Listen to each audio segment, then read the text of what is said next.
Klassik irsə dair apardığı araşdırmaları ilə sayılıb seçilən alimlərimizdən filologiya üzrə fəlsəfə doktoru Firudin Qurbansoydur. Buyursun Firudin müəllim. Bismillahirrahmanirrahim və bihi nəstəyin. Bayaqları filmdə Qarağa qardaşımızın, Mirzənin əsərinin, dissertasiyasının, yəni müzakirəsi vaxtı Şalman Salmanovun sözü ilə başlamaq istəyirəm.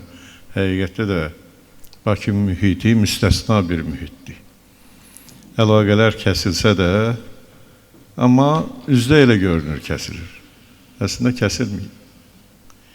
Əslində hər hansı bir məclis hələ bu həlqələrin bir zəncirin bir həlqəsidir. Bugün də elə tədbirlərdən biridir.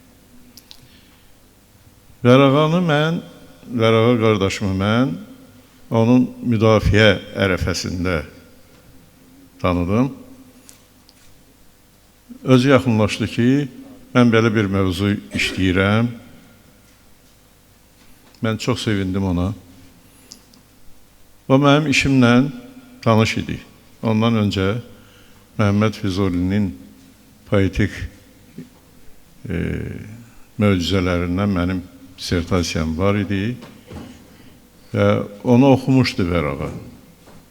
Orada dinlə bağlı olan müəyyən məqamları dedi və mən heyrət elədim ki, mən təzəliklə müdafiə eləmişəm, ancaq mənim işimi oxuyub. Bu adamın zəhmətkeşliyi, bu adamın,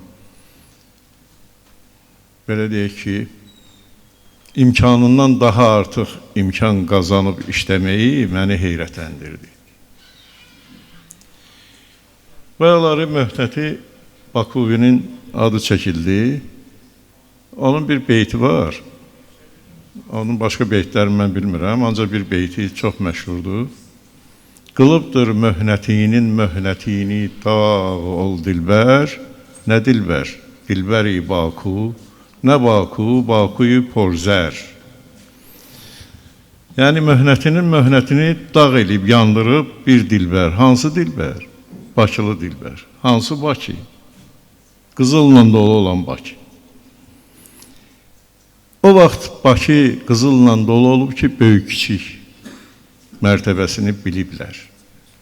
Və bayaq dediyim o zəncir həlqələri söhbəti də böyük-kiçik olan yerdə olur. Mən görürəm ki, bu kənddə böyük-kiçik var. Böyüklərə ehtiram var. Əlbəttə, belə bir kənddən Qarağa kimi istedadlı, qabiliyyətli, elmli, mərifətli adam ərsəyə çıxmalıdır. Məndən qabaq çox gözəl, bəlağətli çıxışları ilə məftun elədi məni natiqlər. Hamısı ürəkdən danışırdı. Burada boğazdan yuxarı mən söz eşitmədim. Qarağanı ki mən, Qarağa qardaşım ki mən çoxdan tanıyıram və onun irsi ilə də maraqlanıram. Məni heyrətə salan odur ki, Qarağa hələ Sovet dövründə filologiya ilə ruhaniyyət elmini birləşdirə bildi. Təzə bir yol cığır açdı. Hərçənd ki, bu yol qabaqlar var idi. Amma o yolu sonra kol-kos bastı.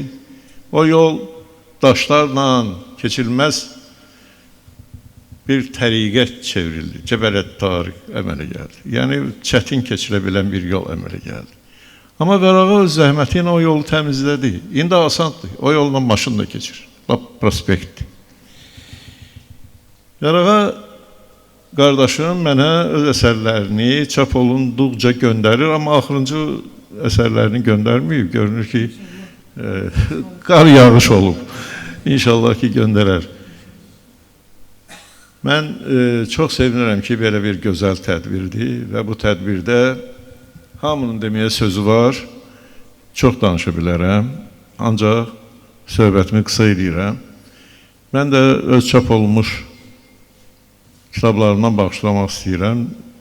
Fars sözüdür, deyir ki, töhvə-i dərviş, yek bərgəz, çün digərinə darit.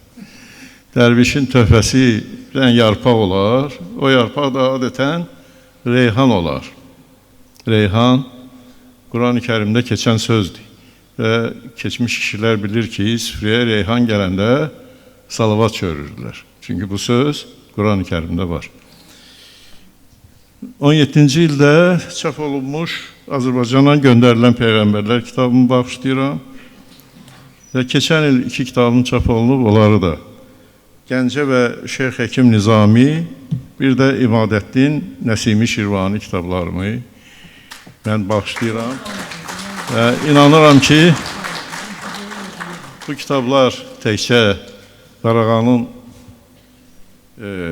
tədqiqatında, gələcək tədqiqatlarında ona yardımcı ola bilər və eyni zamanda Qarağanın yazdığı hər bir söz, hər bir cümlə, hər bir fikir də Hövsan cəmaatının ruhuna, qəlbinə təsir edir.